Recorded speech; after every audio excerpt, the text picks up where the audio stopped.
Mahkamah Konstitusi kembali melanjutkan persidangan sengketa pilkada. Total ada 132 permohonan perselisihan hasil pemilihan kepala daerah yang terregistrasi di MK. Dari sengketa pilkada, sejumlah pihak mendorong agar MK tidak hanya sekedar menjadi mahkamah kalkulator, tapi juga memperhatikan pada substansi.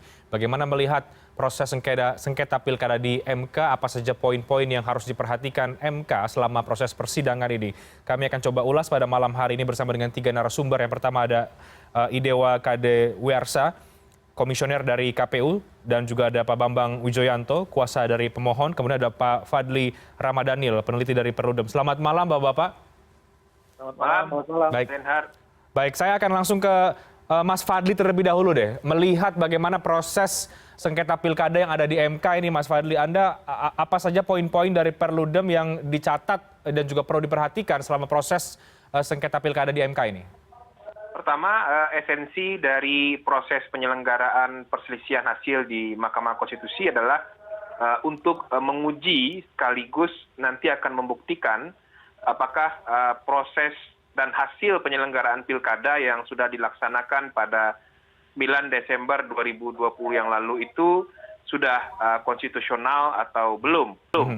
Nah, sehingga kita tentu berharap Mahkamah Konstitusi tidak hanya menguji soal keabsahan soal penghitungan suara, tapi juga memeriksa, mengecek, dan memastikan bahwa angka suara dan raihan kemenangan yang didapat oleh masing-masing pasangan calon kepala daerah itu sudah berasal dari mekanisme penyelenggaraan pilkada yang berintegritas. Nah, oleh sebab itu kami selalu mendorong proses perselisihan di MK merupakan sebuah proses yang sifatnya material, ya. Artinya menguji betul apakah sebuah proses penyelenggaraan pemilihan kepala daerah itu sudah memenuhi asas penyelenggaraan pemilu atau belum. Nah, oleh sebab itu sepanjang proses persidangan yang sudah berjalan yang kami ikuti, tentu proses di MK berjalan dengan baik, ya. Sejauh ini masing-masing pihak mulai dari pemohon, termohon, dan pihak terkait sudah memberikan keterangan, sudah menyampaikan permohonan, pihak terkait juga sudah memberikan keterangan, termohon juga sudah memberikan jawaban, termasuk juga pengawas pemilu. Nah, tentu sekarang nanti kita menunggu bagaimana nanti proses pemeriksaan pokok perkara dan proses pembuktian dari setiap dalil-dalil permohonan di perkara di MK. Oke, nah di proses pembuktian ini kan kalau Anda lihat sampai sejauh ini ya masih berjalan cukup baik. Artinya tinggal bagaimana pembuktian di pokok perkara dan juga pembuktiannya nanti. Nah ini apa yang perlu dicermati baik oleh MK atau semua pihak, Mas Fadli? Ya. Pertama tentu kita punya kepentingan bahwa permohonan yang disampaikan ke MK ini tentu akan menjadi alat untuk menguji, ya, sejauh mana akuntabilitas dan integritas penyelenggaraan pemilihan kepala daerah. Nah, ada banyak sekali permohonan yang disampaikan ke MK dengan menyampaikan dalil-dalil baik itu persoalan teknis penyelenggaraan pilkada maupun kecurangan yang menyebabkan terpengaruhnya hasil pemilihan kepala daerah. Nah, dalam proses pembuktian nanti, tentu dalil-dalil tersebut mesti dibuktikan dengan didukung oleh alat-alat bukti yang relevan, punya nilai pembuktian, dan tentu yang paling penting di Mahkamah Konstitusi punya signifikansi untuk mempengaruhi pemenang pilkada.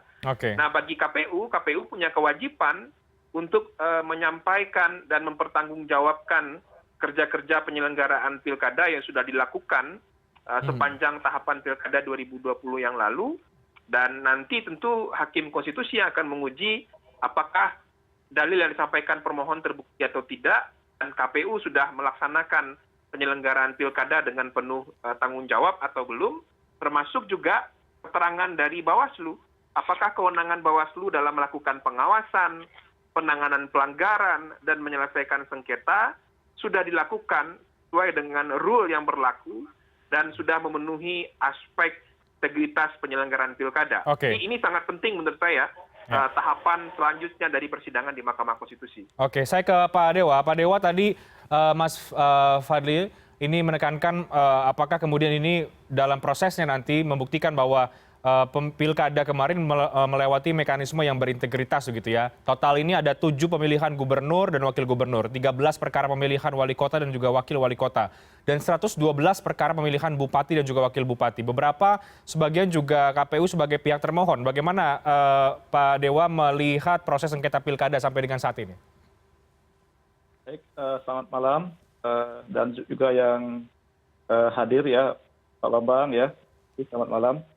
Jadi pertama itu ya kami ikuti proses ini ya. Jadi KPU hadir melalui daring gitu ya.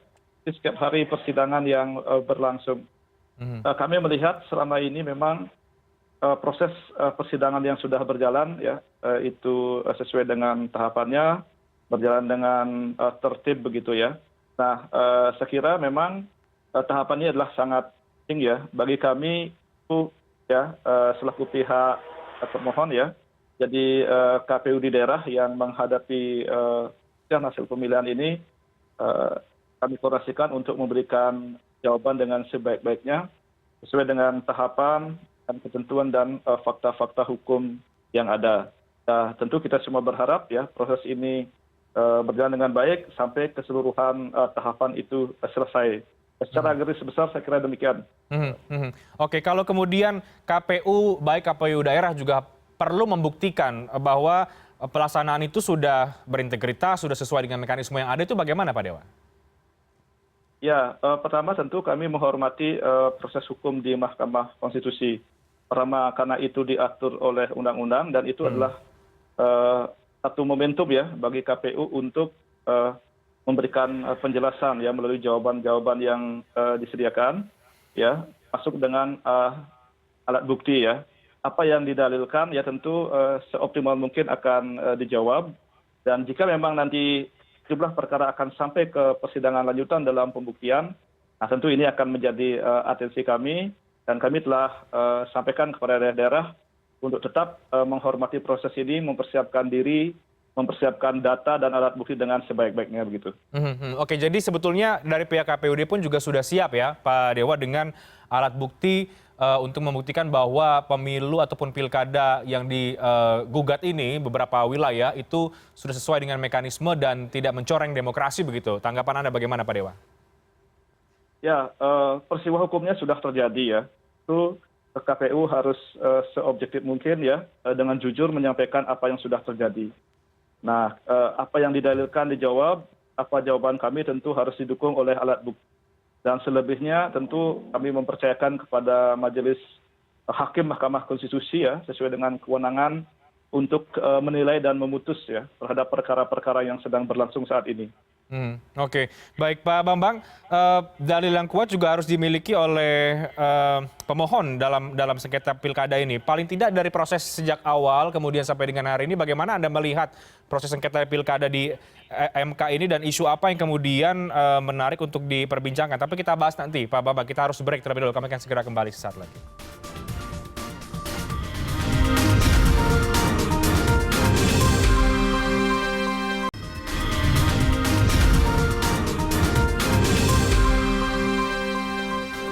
Anda kembali di Newscast, saya akan langsung ke Pak Bambang. Pak Bambang, tadi dari Mas Fadli juga sudah menyampaikan perspektif, kemudian dari KPU juga sudah menyatakan sudah tentu harus siap dengan bukti dan juga dalil-dalilnya begitu. Dari Anda Pak Bambang, apa saja catatan Anda sepanjang proses sengketa pilkada ini berlangsung? Oke, terima kasih. Selamat malam Pak Kakak dan Mas Fadli. Pertama, tahapan kita ini masih tahapan pemeriksaan pendahuluan. Dalam pemeriksaan pendahuluan, jawab jinawab ya. Dari pemohon mengajukan permohonannya, terus oleh tergugatnya dikasih jawaban, begitu hak terkait dan Bawaslu-nya.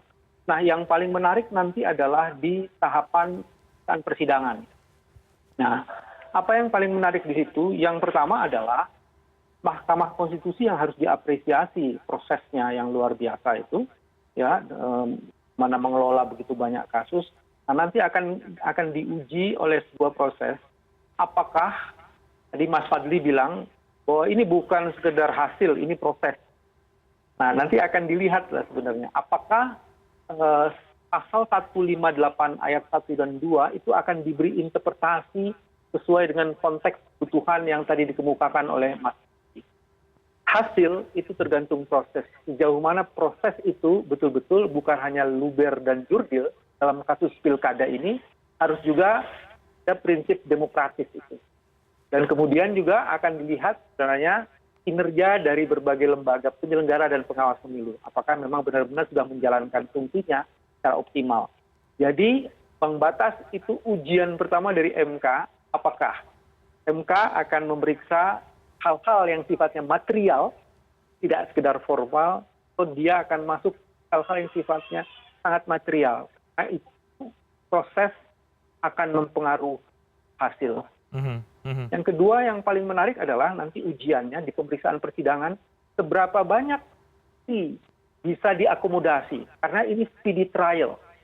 Ahli berapa banyak, saksi berapa banyak, dan sejauh mana itu bisa membuktikan, memberi ruang ya, bagi proses pembuktian permohonan pun jawaban dari termohon. Ini juga akan bantu ujian kedua. Karena apa begitu? Saya ingin mengutip pasal 28H ayat 2 Undang-Undang Dasar 1945.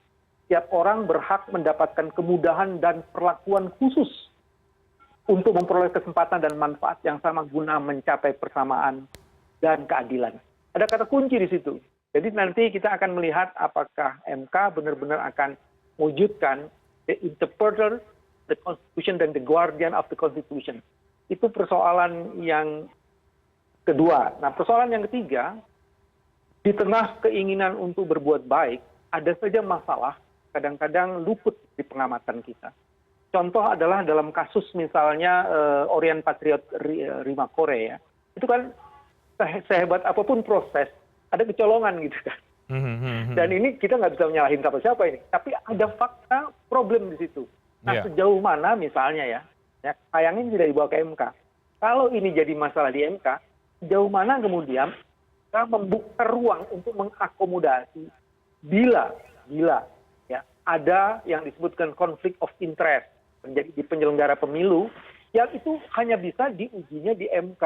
Karena di proses sebelumnya itu sangat rumit sekali. Nah, ini yang kemudian menjadi tantangan dari MK. Jadi ada 3 tantangan itu, saya ulang kembali. Soal ambang batas, yang kedua soal bagaimana pemeriksaan ahli dan saksi dalam proses pemeriksaan persidangan. Terus yang ketiga, mana mengkoreksi bila terjadi kesalahan-kesalahan yang bersifat fundamental tapi tidak cukup diselesaikan di dalam proses. Saya kira itu yang menarik. Sama ini so far so good menurut saya MK, tapi nanti kita lihat. Koreksi fundamental ini khususnya yang tadi Anda sampaikan yang terjadi di NTB itu ya Pak Bambang, atau bagaimana? Itu salah satu contohnya. Misalnya begini, kita bikin simulasi ya. Jika ada petahana yang punya potensi konflik of interest dengan penyelenggara, termasuk di situ pengawas, bagaimana bentuk koreksinya? Kalau kemudian harus di dewan di komite kode etik saja, KPP itu kan tidak berpengaruh langsung kepada suara. Nah, tadi Mas Fadli mengatakan harus ada yang berpengaruh. Kalau tindakan itu berpengaruh langsung kepada hasil suara, itu gimana itu?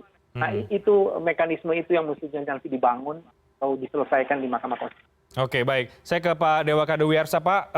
Yang disampaikan tadi juga oleh Pak Bambang ini soal ada kecolongan begitu. Sebaik-baiknya penyelenggara tetap ada kecolongan, dan itu memang terjadi. Bagaimana kemudian KPU menjawab dan juga merespon kecolongan seperti ini, atau kemungkinan ada konflik of interest antara penyelenggara dengan kandidat misalnya, atau seperti apa?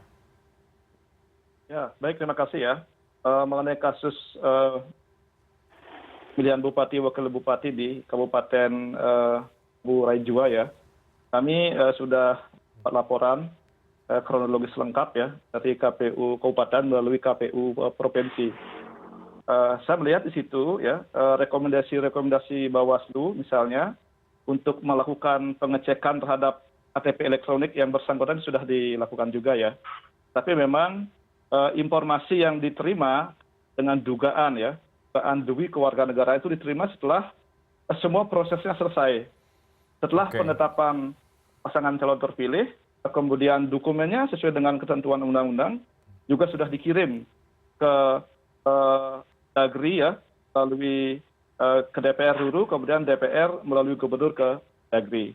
Nah, undang-undang sebetulnya juga sudah mengatur ya bagaimana mekanismenya ketika KPU telah menyelesaikan tahapannya begitu. Jadi memang dinamika pemilu atau pilkada ini luar biasa ya. Banyak hal-hal yang kemudian terjadi dan ini tentu menjadi atensi kita bersama bagaimana ke depan upaya-upaya perbaikan itu dapat dilakukan dan ini tentu memerlukan komitmen semua pihak begitu. Oke, sebelum saya ke Pak Bambang lagi, saya ke Mas Fadli. Ada tanggapan dari Mas Fadli dari paling tidak 3 poin ya yang tadi disampaikan oleh Pak Bambang. Pertama adalah soal ambang batas ahli dan saksi, kedua juga koreksi terhadap kesalahan-kesalahan sifatnya fundamental. Ini soal ambang batas, apakah memang ini rawan atau bisa mencegal persengketaan yang akhirnya hanya menjadi angka-angka saja begitu tanpa masuk ke dalam substansinya? Dari tahun 2015 ya, sejak pertama kali ambang batas selisih suara ini diterapkan di dalam Undang-Undang Pilkada, kita di Perludem sudah mendorong pemberlakuan ambang batas ini tidak serta-merta membatasi upaya untuk membuktikan apakah sebuah proses penyelenggaraan pilkada sudah berintegritas atau belum. Oke. Nah, dan kalau dilihat dari Mahkamah Konstitusi memeriksa dan mengadili beberapa perkara perselisihan hasil sengketa pilkada terakhir ya, terutama di tahun 2017, itu penerapan ambang batas sudah tidak lagi diterapkan di awal setelah proses pemeriksaan pendahuluan. Tapi penentuan apakah sebuah permohonan perselisihan hasil itu memenuhi ambang batas selisih suara ditamakan nanti pertimbangannya dengan pokok perkara di putusan akhir. Saya kira itu kebijaksanaan yang cukup baik dari Mahkamah dan semoga saja ini juga diterapkan di perselisihan hasil pilkada di tahun 2020 ini. Karena sederhananya Mas Reinhardt, tidak semua hasil pilkada yang didapatkan dengan selisih suara yang jauh itu dihasilkan dari sebuah proses penyelenggaraan yang berintegritas dan memenuhi asas pemilu. Nah makanya keterangan dan saksi, kemudian bukti-bukti yang kemudian diverifikasi dalam proses pemeriksaan di pokok perkara akan mengonfirmasi apakah sebuah selisih suara yang jauh itu didapat dari sebuah proses yang baik. Nah, saya sepakat bahwa memang semoga saja kebijaksanaan MK untuk menerapkan ambang batas selisih suara ini tidak semua dipukul rata di awal proses pemeriksaan ini, itu menjadi sebuah kebijaksanaan yang sangat penting. Karena pengalaman tahun 2017, MK sudah pernah menerapkan itu. Beberapa perkara yang bisa saya sebutkan seperti Tolikara, Intan Jaya, Puncak Jaya, kemudian ada sekitar 2 perkara lagi, itu sebetulnya secara selisih suara tidak memenuhi ambang batas selisih di pasal 158. Tapi karena menurut Mahkamah ada pokok perkara dan materi dari permohonan ini yang penting untuk dipertimbangkan, maka ambang batas itu dipertimbangkan bersamaan dengan pokok perkara. Jadi saya rasa itu sesuatu yang bisa juga dilakukan dalam pemeriksaan di perselisihan hasil pilkada 2020 ini sepanjang Mahkamah Konstitusi memandang sebuah perkara itu memiliki indikasi yang kuat untuk perlu diperiksa lebih jauh pokok perkaranya. Oke, baik Pak Bambang, soal ambang batas Pak, seperti apa tanggapan Anda? Bukankah juga kemudian sudah ada peraturan MK ya, nomor 6 tahun 2020 juga, PMK nomor 7 dan nomor 8 tahun 2020, yang memberi kesempatan juga terhadap pemohon untuk menyampaikan dalil-dalilnya juga terlebih dahulu. Di luar kemudian ada soal angka-angka tadi itu. Ya, soal ambang batas, kalau melihat perdebatan di original content, itu bukan untuk mendelegitimasi orang yang ambang batasnya itu lebih dari 1,5-2%. Cuman sebenarnya itu dipakai untuk melihat sesuatu ini ambang batas ini justified atau tidak. Tapi alasan dasarnya adalah kita tetap harus melihat proses. Itu yang menjadi original kontennya. Jadi proses itu menjadi penting karena ada kata kunci kalau pakai Fadli tadi, pilkada berintegritas. Bagaimana melihat berintegritas kalau kemudian kita hanya memeriksa hasil? Pasti harus proses. Itu satu. Terus kedua, ngelihat kecenderungannya menurut saya menarik tadi apa kecenderungannya itu. Jadi soalan ambang batas ini sebaiknya diperiksa sesuai dengan pokok perkara untuk bisa dilihat Apakah justified ambang batas itu dengan persoalan dalam prosesnya? Ini menjadi penting. Nah, itu sebabnya kita harus dorong MK, dan saya pikir MK mempunyai kebijakan dan kebajikan bahwa dia akan memastikan bahwa proses itu betul-betul berintegritas sehingga kemudian hasilnya juga oke. Nah, yang paling penting adalah sebenarnya begini. Menguji sebuah proses itu hanya bisa dilakukan kalau proses persidangannya atau pemeriksaan persidangan itu bisa dilakukan dengan menguji alat-alat bukti untuk melihat sejauh mana ambang batas itu menjadi relevan dan material. Itu sebabnya kalau dibuka ruang di pemeriksaan persidangan, maka kita akan bisa menguji sejauh mana ambang batas itu memang masih oke. Oke, dan membuktikan proses berintegritas atau tidak itu kan juga bukan perkara yang mudah, Pak Bambang. Artinya tadi juga Anda katakan harus ada alat-alat bukti, prosesnya yang relevan dan juga yang kuat. Nah, ini bagaimana untuk membuktikan bahwa tidak hanya sekedar kita melihat atau MK melihat dari angka saja, tapi menguji prosesnya. Ini yang juga menarik untuk diperbincangkan. Kita bahas nanti, usai jeda, kami akan segera kembali sesaat lagi.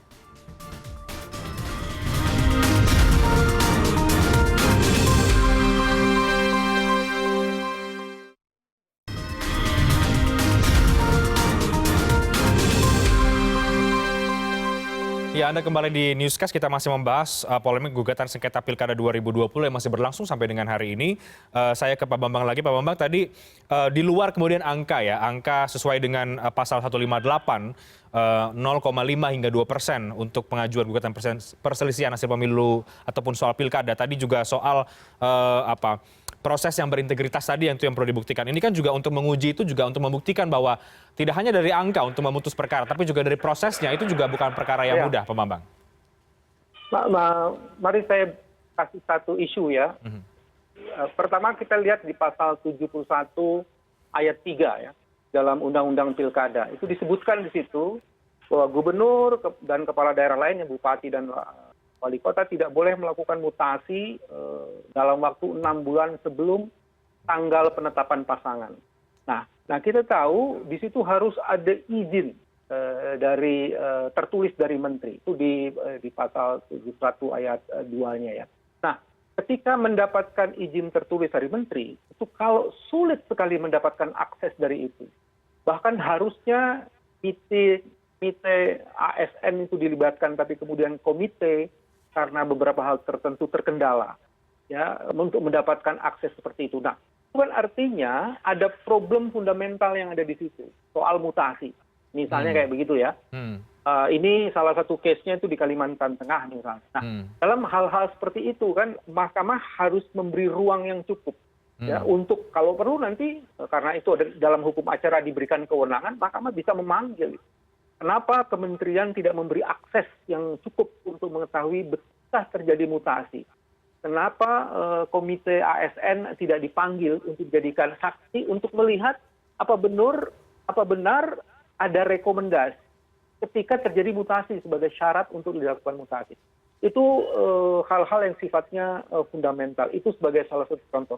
Tentu saja hal-hal yang menjadi dalil dari pemohon itu harus diuji di proses persidangan atau di pemeriksaan persidangan, kan baru pemeriksaan pendahuluan.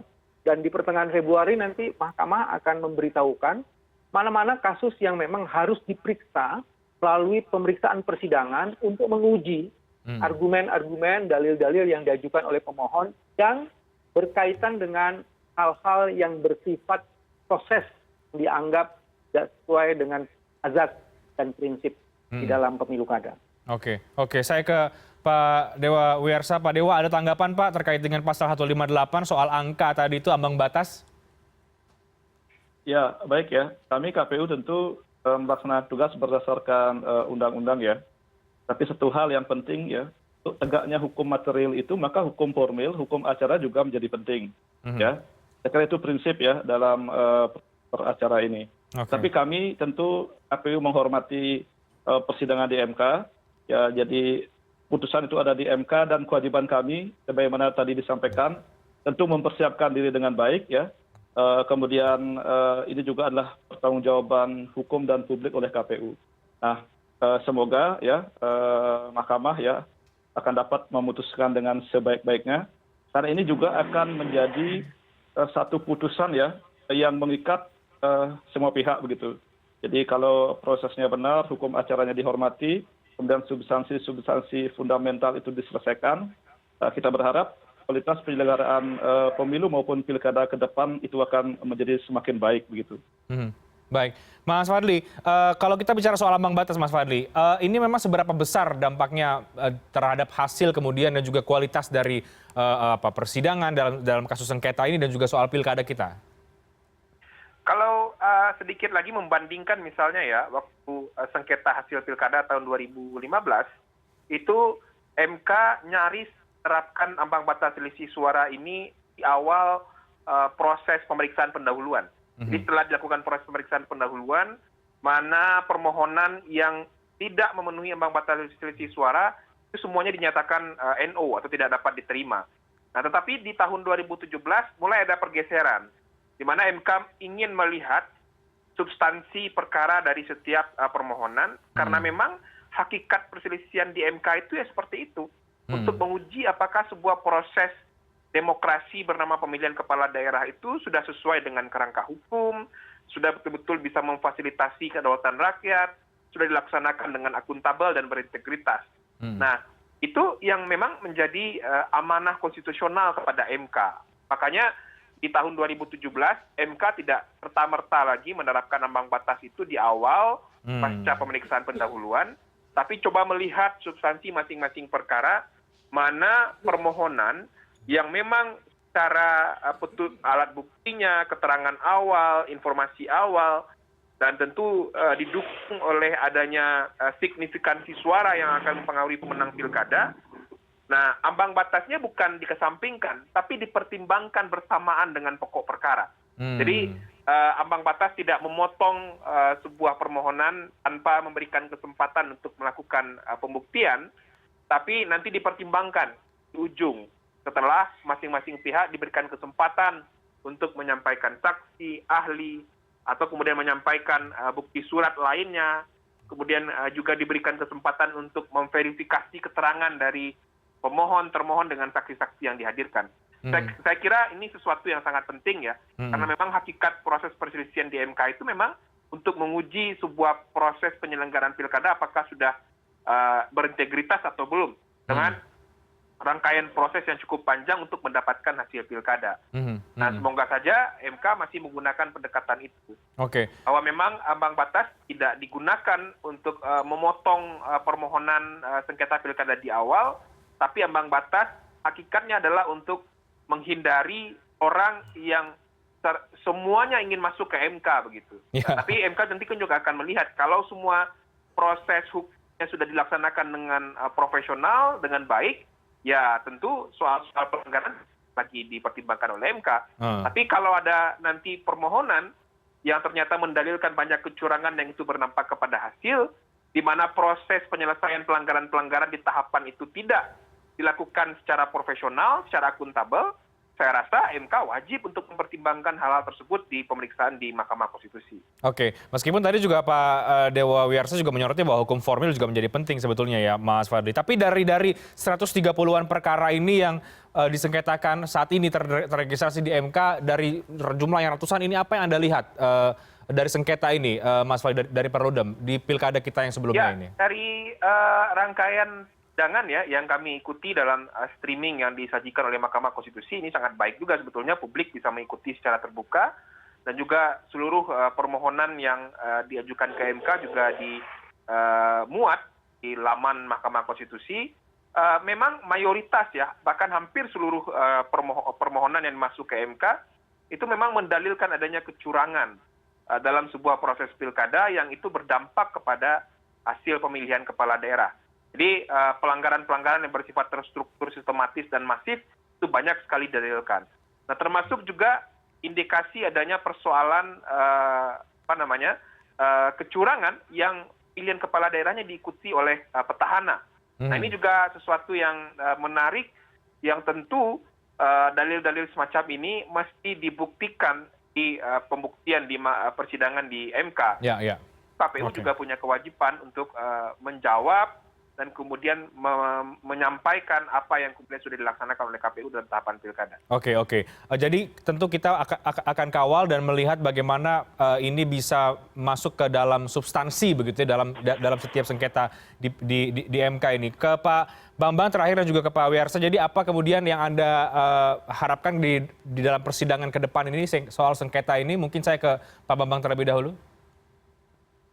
Kita harus menghidupkan harapan bahwa MK akan terus-menerus mendorong dirinya untuk bisa menerapkan atau memutus perkara-perkara berbasis pada prinsip-prinsip penting supaya azas itu tidak dilanggar.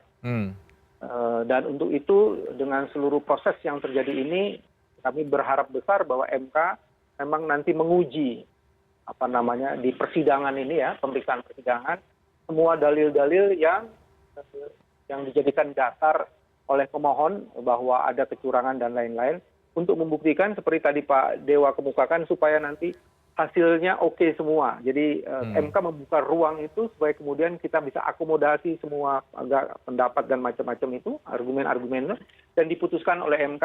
Dan disitulah kemudian proses itu menjadi selesai karena MK betul-betul menjadi sebuah lembaga pemutus yang dipimpin oleh orang-orang yang punya kenegarawanan yang kuat. Oke, baik. Pak Dewa, dari Anda terakhir, Pak. Ya, tentu ya proses ini masih berjalan. Ya, jadi kami berharap situasi tetap kondusif, kita berjalan dengan lancar, terlebih di masa pandemi ya, Pak Bambang, Mas Fadli yang belum berakhir ya. Semoga semua dalam keadaan sehat dan kita bisa fokus melaksanakan tugas kita masing-masing untuk pemilu yang berintegritas dan juga untuk kelancaran ya tahapan-tahapan selanjutnya. Tentu kami beserta jajaran akan mempersiapkan diri dengan sebaik-baiknya sesuai dengan data-data dan fakta-fakta hukum yang memang telah ada. Saya kira demikian. Baik. Terima kasih. Baik, kita akan kawal bersama bagaimana proses sengketa pilkada di MK. Tentu mudah-mudahan apa yang sudah kita bahas tadi soal masuk ke ranah substansi, kemudian dibuka ruang yang besar, begitu tadi Pak Bambang katakan, ini betul-betul bisa dilaksanakan dan kita akan lihat bersama bagaimana proses gugatan sengketa pilkada di tahun 2020 ini. Terima kasih banyak Pak Dewa Kadewiyarsa, terima kasih banyak Pak Bambang Wijoyanto, Mas Fadli, terima kasih banyak untuk diskusi yang sangat menarik pada malam hari ini. Terima kasih semuanya. CNN Indonesia Newscast akan segera kembali sesaat lagi dengan sejumlah informasi lain. Tetaplah bersama kami.